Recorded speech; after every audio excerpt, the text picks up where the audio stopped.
अपने पसंदीदा शो से जुड़ी डेली अपडेट सबसे पहले देखने के लिए हमारे चैनल अरु श्रेष्ठ ऑफिशियल को जरूर सब्सक्राइब कर लीजिएगा। दोस्तों, अनुपमा सीरियल्स के आज के एपिसोड्स की शुरुआत होती है। लीला किंजल से राखी के त्योहार की चर्चा करते हुए नजर आती है। लीला सरिता से पूछती है कि क्या वह राखी नहीं मनाती। सरिता मुस्कुराते हुए बोलती है कि उनके यहाँ पर भाई दूज मनाया जाता है। इसके बाद किंजल सरिता को काम करने के लिए मना करती है। लीला तुरंत कहती है कि इन्हें मत रोको, यह असली जिंदगी में रानियां नहीं है। लीला अनुपमा को आते हुए देखती है तो तुरंत बदल जाती है और सरिता से कहते हुए नजर आती है कि आप काम मत करो, आप तो रानियां हो। वह अनुपमा से कहती है कि यह मेहमान है और मेहमान तो भगवान समान होते हैं, भगवान ऐसे काम करते हुए अच्छे नहीं लगते।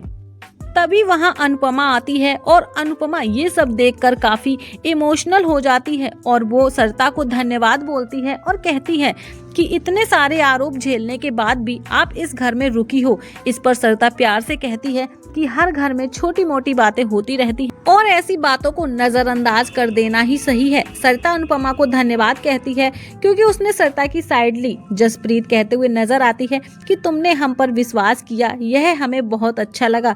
तभी अनुपमा कहती है कि आप सबका भरोसा मैं कभी नहीं टूटने दूंगी। वह भावुक होकर सरिता को गले लगाती है। सभी लोग काफी खुश हो जाते हैं। इसके बाद लीला अनुपमा से उसके भाई भावेश के बारे में पूछती है और कहती है कि कल रक्षाबंधन पर तुम उसे बुला लेना। लीला पूछती है कि उससे रिश्ता है या तोड़ दिया। अनुपमा परेशान होती है। दूसरी तरफ अंश प्रार्थना का ख्याल रखता है। प्रेम और बाकी सब अंश की तारीफ करते हैं।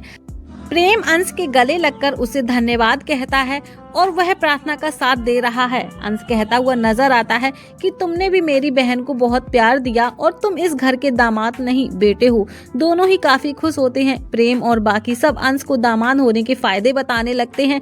काफी मस्ती मजाक करते हैं, उसे छेड़ते हैं। इसी बीच प्रार्थना कहते हुए नजर आती है कि कल राखी है लेकिन मैं घर नहीं आ पाऊंगी। प्रेम मजाक में कहता है कि अच्छा हुआ, वरना प्रार्थना भाइयों की जेब पर डाका डालती है। प्रेम की बात सुनकर सभी लोग हंसने लगते हैं। तभी प्रार्थना प्रेम से कहती है कि इस बार मुझे कोई गिफ्ट नहीं चाहिए, तुम माँ पापा और मोटी बा को मेरी शादी में लेकर आना क्योंकि उनके आशीर्वाद के बिना मेरी शादी अधूरी है। तभी अंश कहता है कि धीरे धीरे सब ठीक हो जाएगा। अगर राही अनुपमा को माफ कर देगी तो सब कुछ बहुत जल्दी ठीक हो जाएगा। यह सुनकर राही के पैरों तले जमीन खिसक जाती है। राही चौंक जाती है। तभी अंश राही को समझाने की कोशिश करता है कि वह अनुपमा को माफ कर दे। अंश कहता हुआ नजर आता है कि आज मैंने आप दोनों को एक साथ डांस करते हुए देखा तो मुझे नफरत नहीं, सिर्फ माँ और बेटी दिख रहे थे। प्रेम कहता हुआ नजर आता है कि मुझे हमारे पुराने दिन बहुत याद आते हैं। मुझे मम्मी के हाथ के खाने की और उनके प्यार की बहुत याद आती है। राही को पुराने दिन याद आने लगते हैं। तभी अंश कहता है कि आर्यन के साथ जो कुछ भी हुआ वह किस्मत की गलती थी और एक हादसा था, उसकी सजा अनुपमा माँ को मत दो। यह सुनते ही राही चौंक जाती है। अनुपमा का नाम सुनते ही राही को काफी तेज गुस्सा आता है और वह भड़क उठती है। वहीं देखा जाए तो परी, राजा, प्रार्थना सब राही को मनाने की कोशिश करते हैं पर राही किसी की नहीं सुनती। उल्टा वह सभी पर भड़क उठती है और साफ साफ शब्दों में कह देती है कि वह अनुपमा को कभी माफ नहीं करेगी।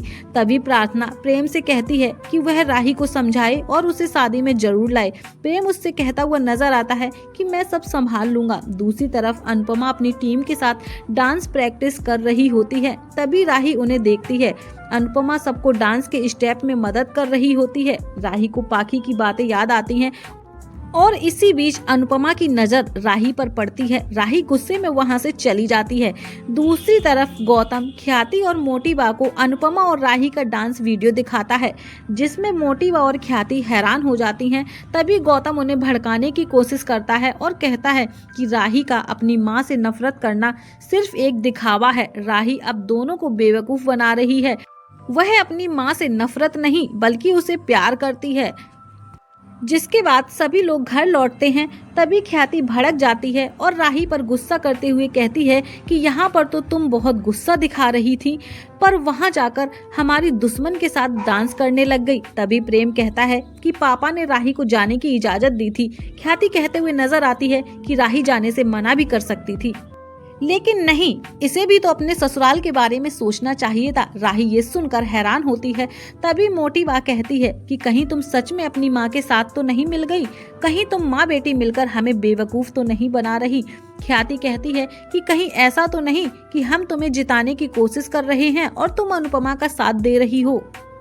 मोटीवा और ख्याति की ये बातें सुनकर राही काफी परेशान होती है। वहीं दूसरी तरफ अनुपमा भगवान से प्रार्थना कर रही होती है कि राही के मन में शांति रहे। वह अपने भाई को याद करती है और भावुक होकर कहती है कि भावेश तो हमेशा मेरे साथ था, लेकिन मैं ही उसके साथ नहीं रह पाई। वह भावेश से मिलने का फैसला करती है और उससे माफी मांगने की सोचती है।